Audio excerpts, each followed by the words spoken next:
कई लोग शैव और वैष्णवों में बहुत भेद दृष्टि मान लेते हैं, पर हम आपसे बहुत स्पष्ट रूप से कह दें,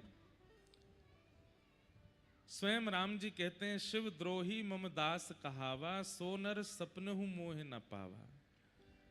अगर कोई शिव से द्रोह करता है और मेरा दास है, कृष्ण की उपासना करते हैं, राम की उपासना करते हैं, लेकिन शिव से द्रोह करते हैं, तो कहते हैं प्रत्यक्ष तो भूल जाओ, स्वप्न में भी नहीं मिलूंगा मैं, अगर आप शिव से द्रोह करते।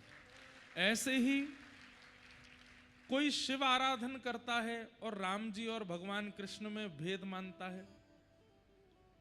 कई लोगों में यह रहता है कि राम जी बड़े हैं, कृष्ण बड़े हैं, नारायण बड़े हैं, कि शंकर बड़े हैं, शिव बड़े हैं, कि विष्णु बड़े हैं। आपको क्या करना है, कौन बड़े हैं? सब बड़े हैं, सब श्रेष्ठ हैं। भाई छोटा बालक होता है ना, उसके लिए परिवार में सब बड़े हैं, वो सबके पांव छूता है, सबको सम्मान देता है, सबकी गोद में जाता है, सब उसको प्रेम देते हैं।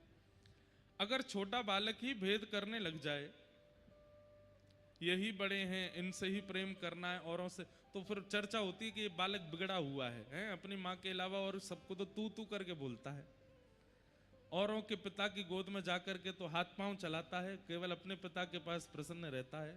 तो ऐसे बालक के प्रति एक विचारधारा हो जाती है कि बिगड़ैल बालक है, बचपन से संस्कार नहीं है।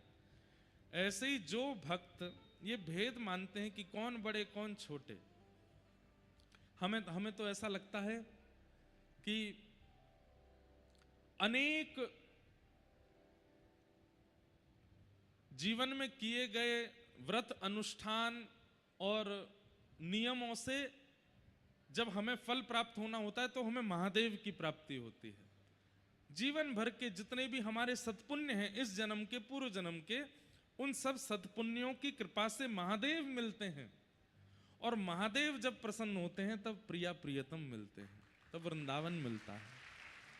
श्री वृंदावन की प्राप्ति, हमारी किशोरी जी की प्राप्ति, श्री ठाकुर जी की प्राप्ति, ये परिवार खरगोन में कथा करा रहा है और यहाँ कथा में श्री प्रिया प्रियतम की मधुर चर्चा होने वाली है।